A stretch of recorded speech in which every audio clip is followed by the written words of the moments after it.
Yes, I think the thing I'm most excited about being here in Le Frenois is that I have a connection with students. And I think that it's every generation's duty, really. It's not a luxury. It's a duty to pass on the knowledge that we've been given. Because as the ancient Greeks told us, when you go across the river Styx, and you get to the other side of the river,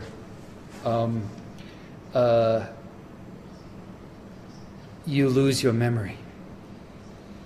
And so you have to leave something behind so the people who are coming next can find the way and know which way to go and already have some ideas and have some information and some techniques that they can use.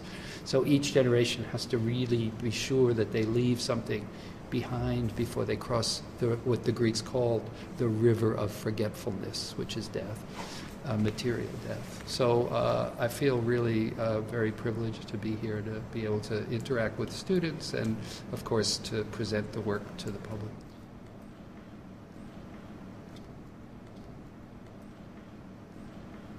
For me, the most important aspects of human beings, human life, existence, including the existence of the cosmos itself, of which we are a part, the most important principle is transformation. Buddha described this 2,500 years ago when he said, as the first principle of Buddhism, after he finished his meditation under the Bodhi tree for 3 days and defeated the lords of illusion and understood the true reality, he said, as a first teaching, all life is changed. So I interpreted that as the idea that, when you look at the image of Buddha, you're actually looking at someone who said 2,500 years ago, someone who described a human being as a moving image. Before cinema, before anything else, he understood right away that we are moving, transforming, changing, growing. And I think this constant motion, which is around us at all times, is the life force, is the essence of our existence.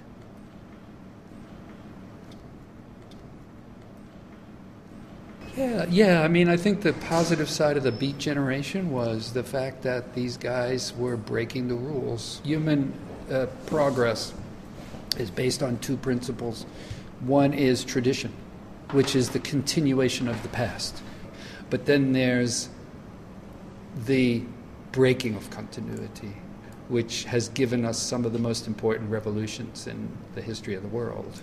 In art, you look at, the avant-garde, which originated here in France in the 19th century.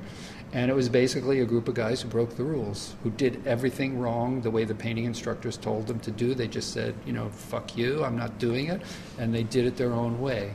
And they created a whole new form of art, which, after 150 years, has become a tradition.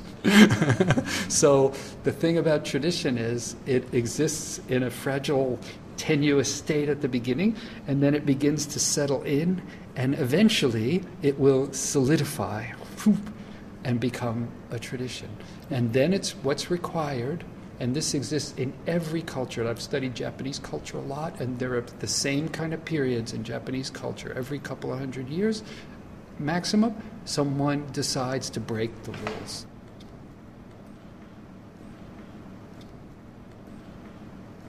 When I was younger, and I had the privilege of meeting John Cage several times, talking with him, and I worked with David Tudor, who was his pianist, and I really was very privileged to be with those people. But you realize at a certain point you can't just break the rules to break the rules. And Cage and Tudor got really angry after a while when people were trying to copy their work and make something based on their work, and they just did something opposite. You know what I mean? Just to do it. That's not it. That's not the thing. That's not it.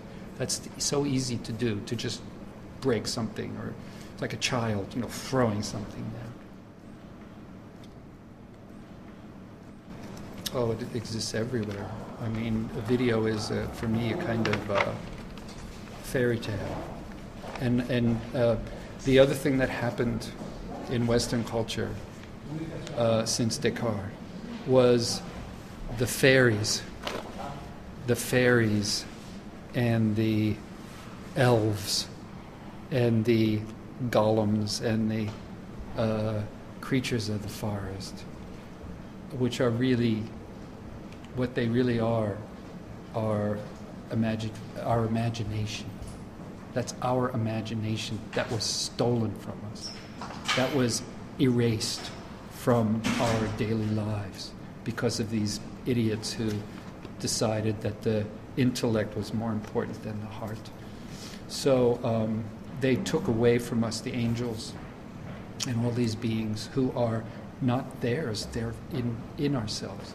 And so that was a really, really dangerous break. The shift from the Renaissance to mannerism was very similar to the shift from cinema to video, because it's almost identical. And this is another thing that happens throughout culture, repeats all the time. I mean, the Renaissance were hyper-realists. I mean, and they actually provoked the most extreme form of realism, which is the Northern Renaissance painters in places like Bruges. I mean, when I look at their work, Van der Weyden and Van Eyck and Nico van der Goes? Yeah, and all these guys, I see suffering of unimaginable proportions. I mean, any time a human being believes that they could take on nature and compete with nature, then you're asking for a life of suffering.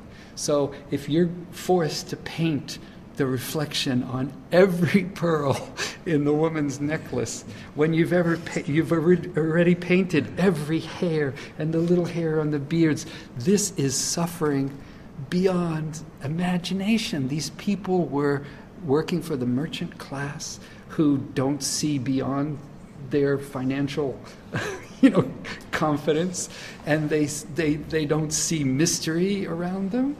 They see only profits. And so they were forcing these artists to work in a way that was so extreme and scientific and precise that it's painful for me to watch that. So Mannerists came along and they fractured, they cracked it. And what they did was they started to distort space. So the beginning of the distortion of space is the beginning of emotion and the beginning of yourself. Because when we cry, we are absolutely opposite to the Renaissance ideal. Because face goes like this, and we get all bent out of shape, and we're not the perfect man, we're not the perfect composition, and we're not in perfect balance. So this whole idea of mannerism really became the beginning of a kind of transfiguration, to understand the human being as a transformative being, and even the original transformation of Christ on the mountain with his disciples. And when the light came and he glowed, he became light, was an expression of a real human being. What we really are here, we're not material bodies, we're light. We're ethereal beings. And that's our existence. That's what the importance of the soul and the mind. We have metaphysical software. Human beings are the combination of hardware and software, the body and the mind and the heart. And that's why we have an affinity towards computers and towards these electrical machines, because when I'm talking to you right now, the brain that's explaining these thoughts to you is running, my entire brain, I researched this, runs on 4 watts of power. 4 watts of power is one of those little night light bulbs you put in your bathroom at night. That's the entire electrical energy of the human brain. The body is only half of the mind. And the other half of the mind is actually your thoughts and your feelings, and they go out. And that's exactly what this technology is doing. It's exactly radar. Everything is like that. So we've actually reintroduced the idea from the ancient world, from antiquity, of vision as a kind of connection between your soul and something out there. And that's why you see it. The medium of it is not light waves, it's desire. Desire is the medium in the ancient world of how we experience the world.